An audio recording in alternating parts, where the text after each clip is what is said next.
Okay. అంటే ఇప్పుడు ఆత్మ ఉంది అక్కడ అంటే ఇప్పుడు ఇందులో తెలుస్తుందా? దీంతో తెలుసు ఎవరనేది కూడా చెప్తా. ఆహా!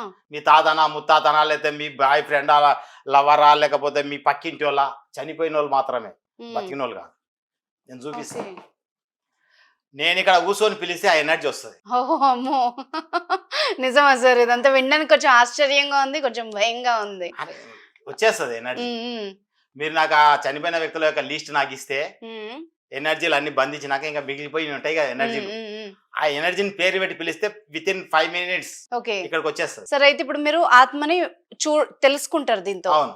అయితే మరి మీకే కనిపిస్తదా? వాళ్ళకి గూడా కనిపిస్తదా? మీకు అందరికి తెలుస్తది. కనిపిస్తదంటే ఆకారం కనపడదు. ఆ! ఎట్లా తెలుస్తది? దీనితోటి తెలుస్తది. అంటే స్కానర్ తోటి. ఎట్లా ఫీల్ అవుతాం అది మరి? తెలిసిపోతది వాళ్ళ ఆలే అని. ఓహ్! ఓకే. వీళ్ళ ఆలే అనేది హ్మ్. వాళ్ళ ఫోటో తోటి, ఈ స్కానర్ తోటి, ఈ ఎవరికైతే ఇబ్బంది పడతారో వాళ్ళ శరీరం మీద దీన్ని పెట్టి, హ్మ్. వాళ్ళ ఫోటో పెట్టి గాని, వాళ్ళ పేరు పెట్టి గాని హ్మ్. చూపియడం జరుగుతుంది.